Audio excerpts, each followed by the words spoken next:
酸，10之8九反应是这样。头皮好麻哦。再尝一次，滋味起了变化。很像柳丁哎。是什么东西骗过了味蕾？答案揭晓，它叫神秘果，英文原名也叫不可思议的水果。因为它的糖蛋白很高，它会抑制酸跟抑制苦。小伙子好玄妙，吸引刘日和乐当果农，看准经济价值高，买下槟榔园改种神秘果。从教职退休的他，还为此重回课堂上。我们去屏科大上课，请教教授，我们这个东西我们要怎么来做？的确没想象容易。神秘果虽然是常绿灌木，但遇到雨季或寒风就不容易着果，生长又缓慢，5年才有这般高度。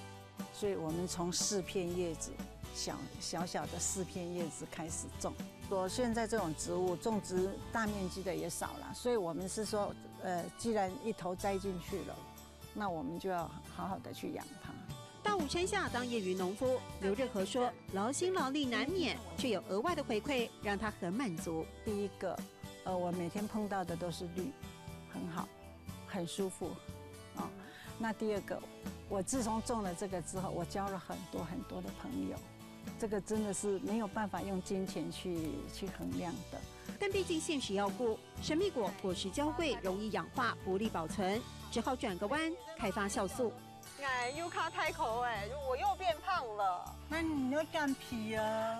我会干皮哦，就是你该减肥了，干皮哦，对不对？坚信好东西不寂寞，刘日和的心情正如同神秘果的滋味，对下一刻充满期待。眼优卡开口味，爱干皮咯。